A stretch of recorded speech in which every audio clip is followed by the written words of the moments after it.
ပဲမင်္ဂလာပါကျွန်တော် channel ပြန်လဲကြိုဆိုလိုက်ပါတယ်ကျွန်တော်နာမည်တော့ K ဖြစ်ပါတယ်ကလီဒဝါသနာရှင်တယောက်ဖြစ်ပါတယ်ကျွန်တော်ဒီဗီဒီယိုမှာတော့ကျွန်တော် flying back အသေးလေးနဲ့ကျွန်တော် 3.7vto220v လုံး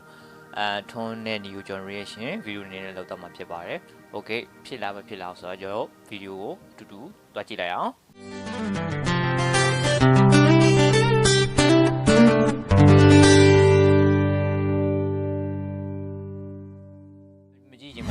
ကျွန်တော် YouTube ကနေပြီးတော့အခြား YouTuber တွေရဲ့ကျွန်တော်တို့လောက်တာတဲ့ဟာတွေကို YouTube မှာအရင်သွားရှာမှာဖြစ်ပါတယ်။ပြီးတော့အရင်ဆုံး YouTube ကိုဖွင့်လိုက်ပါမယ်။ကျွန်တော် YouTube ကိုဖွင့်လိုက်ပါပြီ။ပြီးရင် search bar မှာ 3.7vto2 vto2 ကျော်20 inverter လေးကြည့်လိုက်ပါမယ်โอเคဒီမှာတော့ကျွန်တော်အများကြီးတွေ့ရပါတယ်အများကြီးခြား YouTuber တွေရဲ့ view အများကြီးတွေ့ပါကျွန်တော်ကတော့ရိုးရိုးရှင်းရှင်းပဲရိုးရှင်းရှင်းလေးပဲတော့မှဖြစ်ပါတယ်โอเคဒီဗီဒီယိုလေးကြည့်လိုက်ပါမယ်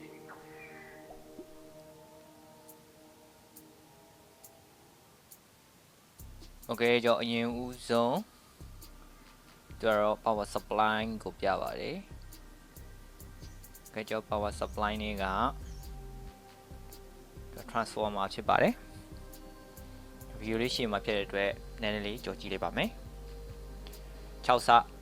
coin ဖြစ်ပါတယ်။ Okay 6စ coin တော့ကျွန်တော်6စ coin တော့ကျွန်တော်power supply ကြီးမှာရှိပါတယ် mobile phone ကကျွန်တော်အသွင်းကောင်းနေမှာလည်းရှိပါတယ်ဖုန်းအသွင်းကောင်းကတော့တီးမယ်ထင်ပါတယ်โอเคကျွန်တော်ကြည့်ပါမယ်သူက ambient transistor သုံးတယ်ပြီးသွားရင် resistor သုံးတယ်โอเคကျွန်တော်ဒီလောက်ဆိုရပါပြီ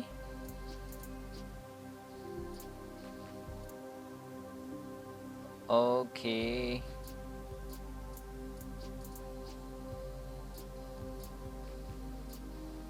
ကျွန်တော် resistor ဒီဘက်ဒီစားရှိဘက် coin ဘက်မှာကျွန်တော်ပေါင်းစားကြည့်ပြီးတော့ကျွန်တော် transistor ဘက်ကိုကျွန်တော်ပေါ့ emitter ဘက်ကို minus ချိန်ပြီးတော့ဟောတာဖြစ်ပါတယ် okay လင်းနေဆိုတော့ဒီလောက်ဆိုတော့ကျွန်တော်ရလာပါပြီ okay ကျွန်တော်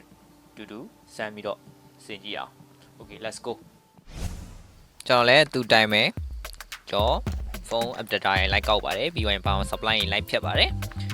ကျွန်တော်သုံးမှာတော့ကျွန်တော်6စကွိုင်မှာကျွန်တော် power supply ဟာပဲသုံးပါမယ်ဒါပေမဲ့ mobile အသွင်းကောင်းလေးဟာကျွန်တော်ဖွင့်ပြပါမယ်ခုလိုဓာတ်နဲ့ခွာမြိုင်2နဲ့2ပါစတာဖြစ်ပါတယ်ကျွန်တော်အပူလေးပေးခွာလိုက်ပါမယ်ပြီးရင်ဒုတိယ transformer သုံးလို့ရပါတယ်ကျွန်တော်တော့မသုံးပါဘူးကျွန်တော် power supply နဲ့အကြီးကိုသုံးမှာဖြစ်ပါတယ်ကျောင်းဝတ်ထုံးမှာဖြစ်ပါတယ်ကျန်တဲ့ phone data phone transformer တော့ကျွန်တော်3 watt 5 watt လောက်ပဲအဆင်ပြေမှာပါโอเคပြီးတော့ DMI 41C သုံးမယ်ကျွန်တော်ဒီတိုင်းရှိတဲ့ DC နဲ့ transistor သုံးလို့ရတယ်ရောင်းရ3 resistor ဒါမှမဟုတ်480 ohm သုံးလို့ရပါတယ်ပြီးရင်ကျွန်တော်ဖြုတ်ထားတဲ့ transformer တွေရဲ့ ohm ကိုတိုင်းမှာဖြစ်ပါတယ် digital meter ဆိုကောင်းပါတယ်ကျွန်တော်ကတော့လက်ဖြစ်ပါdigital meter မှာ ohm စေးမှာထားပြီးတိုင်းမှာဖြစ်ပါတယ်ကျွန်တော် coin မှာတော့1 2 3ပေါ့နော်3ခုပတ်ထားတယ်ကျွန်တော်အကြီးဆုံးကတော့ဒီဘက်2ဆပေါ့နော်လောက်တဲ့အတွက်ကျွန်တော်အဆက်အသွယ်ရှိပါတယ်ပြီးတော့ရင်ဒုတိယ coin ဖြစ်ပါတယ်သူကတော့ပထမcoin နဲ့ဆိုင်ရင်အုံနေပါတယ်နောက်ဆုံးကျွန်တော်တို့ coin လေးကတော့အုံနေမှာဖြစ်ပါတယ် AC ထုတ်ပုံပါအခုကျွန်တော်တိုင်းပြမယ့်ဟာလေးကတော့ဒါနောက်ဆုံး coin ပေါ့နော်အုံနေပါတယ်သူကတော့ AC ထုတ်တော့မှာဖြစ်ပါတယ်ကျန်တဲ့ဟာလည်း align ပဲကျွန်တော်ဆက်သွယ်ရှိမရှိကိုတန်းကြည့်ပါကျွန်တော်တို့စပြီးစစ်ပါမယ်ကျွန်တော် DMI 46C သုံးရတာကျွန်တော် data ရှိမိုက်တဲ့အတွက်သုံးတာဖြစ်ပါတယ်အရင်ဆုံးtransistor မှာကျွန်တော် PCE ပါကျွန်တော် collector မှာကျွန်တော် coin အကြီးကို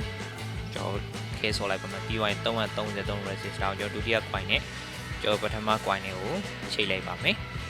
ကျွန်တော်ပြီးရင်တော့ကျွန်တော် base မှာပေါ့နော်ဘေးကနေကြိုးတစ်ချောင်းထုတ်ပြီးတော့ကျွန်တော်ခုနက resistor ချိန်ထားတဲ့ coin မှာပြီးတော့ဒီသွားချိန်လိုက်ပါမယ်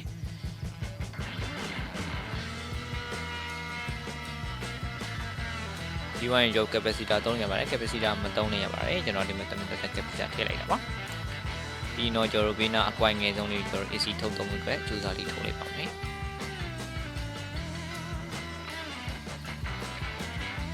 ပြီးသွားရင် capacitor ကိုပဲကျွန်တော်အပေါင်းနှုတ်ရှိတဲ့ capacitor သုံးမှာဖြစ်ပါတယ်ပြီးသွားရင်တော့ကျွန်တော်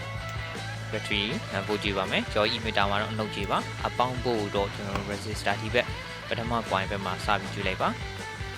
ပြီးရင်ကျွန်တော် AC မီလုံးတက်ဖို့အတွက်ကျူတွေကောင်းနေချိန်လိုက်ပါမယ်မီလုံးကတော့ကျွန်တော်ဒီမှာတန်းဝက်တုံးထားပါတယ်ဒီကောင်တော့85ဗို့အထိအလုပ်လုပ်ပါတယ်85ဗို့ဆိုပြီးတင်ပါပြီ85ဗို့ရင်ကျွန်တော်225ဗို့နော်250အဲ့လောက်ထိကိုကျွန်တော်ခံနိုင်ရှိပါတယ်ကဲကျွန်တော်စပြီးတော့စမ်းပါမယ်